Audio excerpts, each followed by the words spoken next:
मैं बात करूंगी रिवायती हरीफ भारत की। ओके। और मोदी ने कहने की अपनी असलियत को छुपाने के लिए लाइन ऑफ कंट्रोल की खिलाफ वर्जी करके पाकिस्तान के साथ एहसान फरामोशी की। बोलने दे तकलीफ हुआ है बेचारे को कि जो इसे बचाने की कोशिश कर रहा है ये उसी के खिलाफ साजिशें किए चला जा रहा है। बोल अब भी इसको साजिशों से फुर्सत नहीं मिल रही। पाकिस्तानियों की दुनिया भर में इज्जत थी जब पाकिस्तानी कोई एयरपोर्ट पे आता था, इमिग्रेशन काउंटर पे आता था तो एक तो फूल फेंके जाते थे, उसके ऊपर बरसाए जाते थे लाल गुलाब, ठीक है, और पीछे से गाना बजता था कि बहारों फूल बरसाओ मेरा महबूबा है। तुम्हारी साजिश की वजह से हिंदुओं, तुम्हारी साजिश की वजह से उनके प्रधानमंत्री की पैंट खोली जाती है। ये बात दुरुस्त है कि मोदी जब जब मुश्किल में आता है तो पाकिस्तान के खिलाफ कोई ना कोई मुहिम जोई का ड्रामा कर देता है, बिच्छू की तरह पाकिस्तान को डंग मार। जो इंतखाबात है उसमें मोदी और उसकी जमात का भी मुंह काला हो गया और उसको इबरतनाक शिकस्त का सामना करना पड़ा।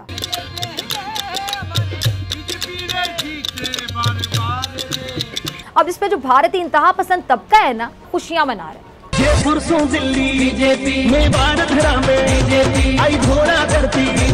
अब जरा पूछा जाए इनसे कि सब क्या है, भारत को खुशियां आखिर किस चीज की चढ़ी हुई? इस सज्जन को क्या तकलीफ है भाई? मुझे बवासीर है।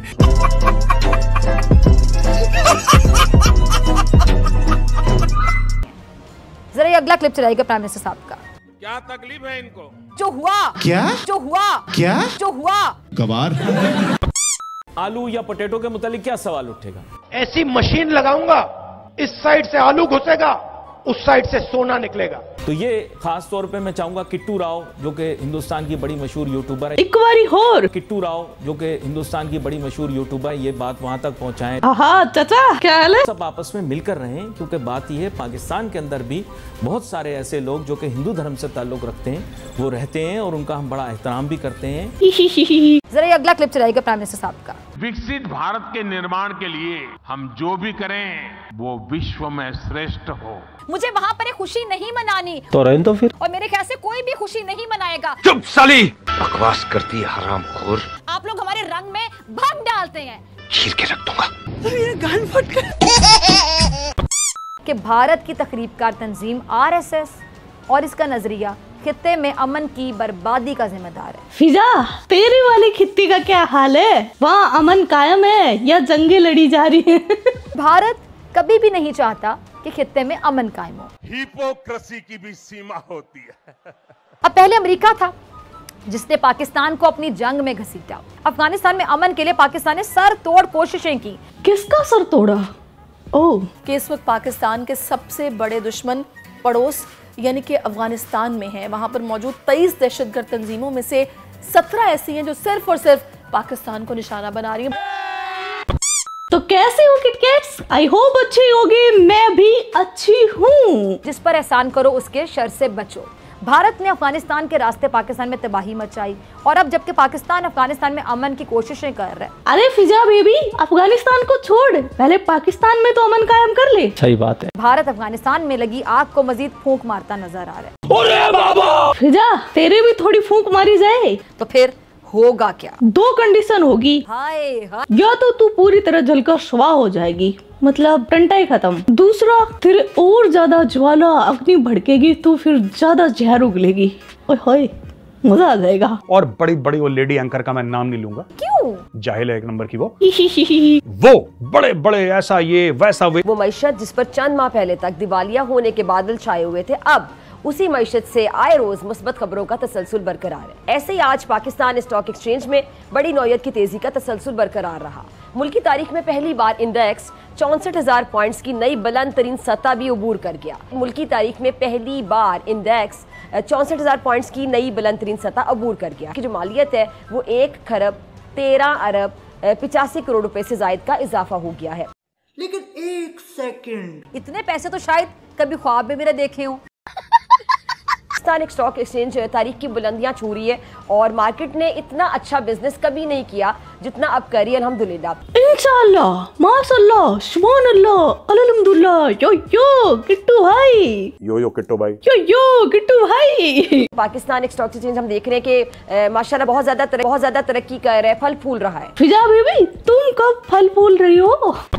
अब वही लेडी एंकर, हाय क्या होगा। हुआ क्या कि जी मईशत इस वक्त हम बात करें पाकिस्तान का सबसे बड़ा मसला है और हमारे साथ आज़ाद होने वाले ममालिक आज मुआशी एतबार से हमसे बहुत आगे निकल गए हैं, जबकि पाकिस्तान अब तक IMF के कर्ज के घेरे से बाहर नहीं आ सका। कि आज़ादी से लेकर अब तक हुक्मरानों ने कभी भी मुल्की मईशत को तरजीह दी ही नहीं। जो भी हुक्मरान आया उसने पिछले वाले को खराब मईशत का जिम्मेदार करार दिया। इस वक्त अवाम के जो हालात हैं अब वो ये है कि आपके सामने कि हर शख्स अपने बच्चों का पेट भरने की बाकायदा कोशिश कर रहे, जिद्दोजहद में लगा हुआ है। समझ नहीं आती कि कैसे गुजारा करे। और सियासतदान क्या कर रहे हैं, हमेशा की तरह सियासत कर रहे हैं, लेकिन आम आदमी को अब इस सियासत से कोई गर्ज नहीं रही, कोई गर्ज नहीं रही। दुनिया भर में लोग मेहनत करके तरक्की करते हैं, अपना सोशल स्टेटस जो है वो बढ़ाते हैं, लेकिन पाकिस्तान में क्या होता है, पाकिस्तान में आम आदमी की पहली और आखिरी तरजीह आज भी क्या है, 2 वक्त की रोटी तक महदूद है। ये फिजा को कौन से दौरे पड़ते हैं यार, कैसी बहकी बहकी बातें करने लग गई है यार।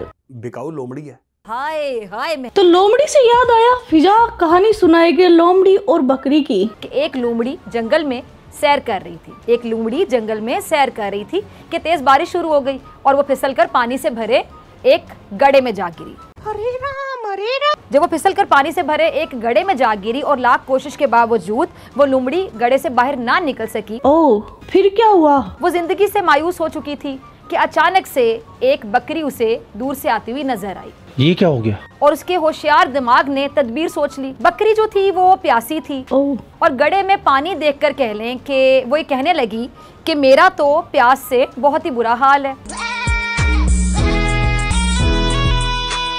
और गड्ढे में मौजूद लोमड़ी ने उससे कहा कि जी बी बकरी, बहुत पानी है, तुम अंदर आओ और जी भरकर पानी पी लो। अरे देवा। जब उसने बोला तो कम अकल जो बकरी थी वो फौरन गड्ढे में कूद पड़ी।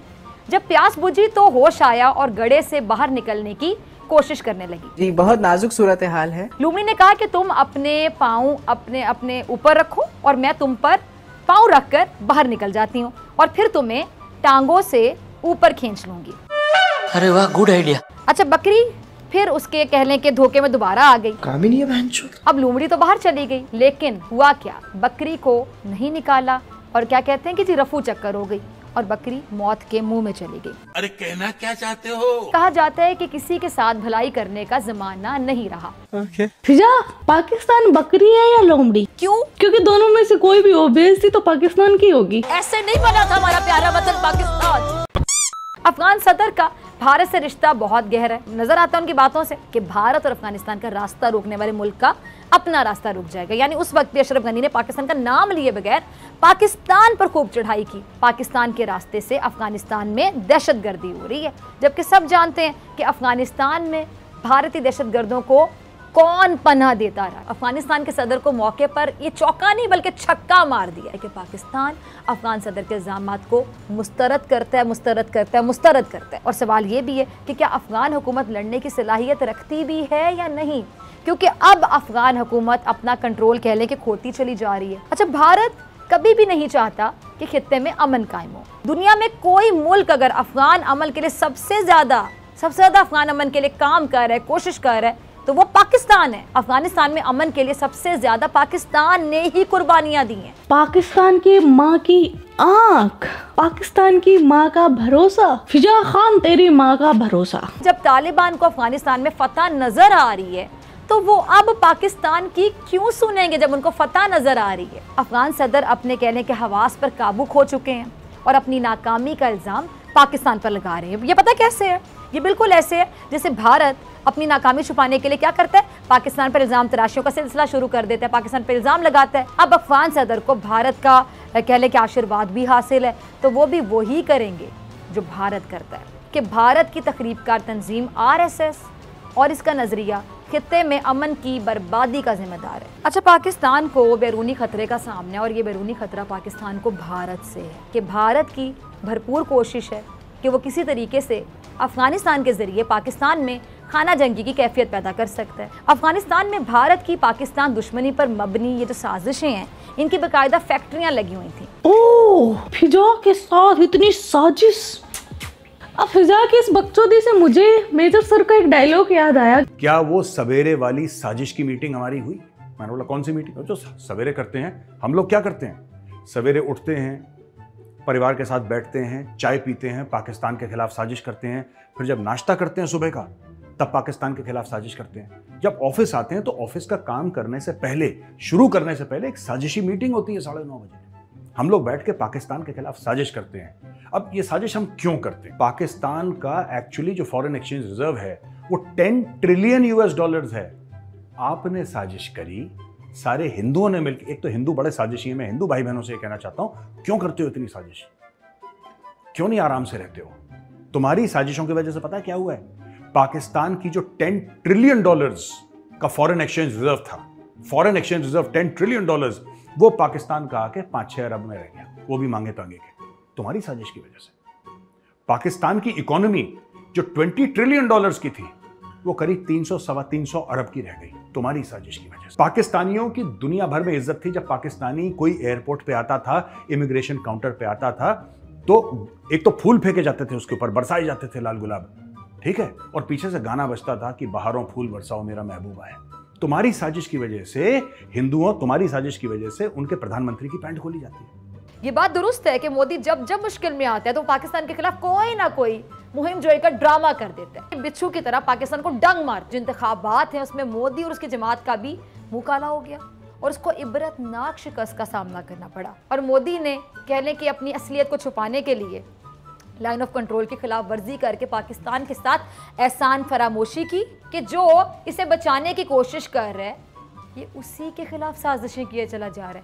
अब भी इसको साजिशों से फुर्सत नहीं मिल रही। हमारे पास तो कोई काम ही नहीं है साजिश के अलावा, तो सुबह चाय पीते, नहाते धोते, हर काम करने से पहले पाकिस्तान के खिलाफ साजिश करते हैं। क्यों फिजा? अब भी इसको साजिशों से फुर्सत नहीं मिल रही। पूरा ब्रह्मांड सिर्फ पाकिस्तान के खिलाफ साजिश करता है, तभी तो बेचारा पाकिस्तान और जो अफगानिस्तान है दोनों बरादर इस्लामी ममालिक हैं। झूठ बोल रहा है, झूठ बोल रहा है। लेकिन भारत और के जो चेले हैं, भारत और इसके जो चेले हैं, वो ये प्रोपेगेंडा जारी रखे हुए हैं कि तालिबान को पाकिस्तान की मदद हासिल है और इसीलिए अफगानिस्तान के नायब सदर ने तालिबान की मदद का झूठा इल्जाम लगाया। एक ना दो बल्कि इकट्ठे 10,000 जंगजुओं की दरअंदाजी का शोशा छोड़े ताकि पाकिस्तान का इमेज खराब किया जाए। लेकिन कहने के एहसान फरामोश और जो अक्ल के अंधे हैं वो ये नहीं जानते कि दूसरों के कहने पर पाकिस्तान पर इस तरह के झूठे इल्ज़ाम लगाने से ये जंग नहीं जीती जा सकती।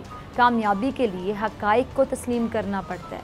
पाकिस्तान बातचीत के जरिए अफगान अमन अमल को मुमकिन बनाना चाहता है। चलो फिजा ने जितनी भी स्टोरी सुनाई उसके पीछे की मैं एक कहानी बता दूं। फिजा जो है वो 4 पैक वोदका के लगा के आई थी। 4 बोतल वोदका काम मेरा रोज का फिजा खाती है। अब देख लो कितनी नशे में है। का जो एक रोजा दौरा किया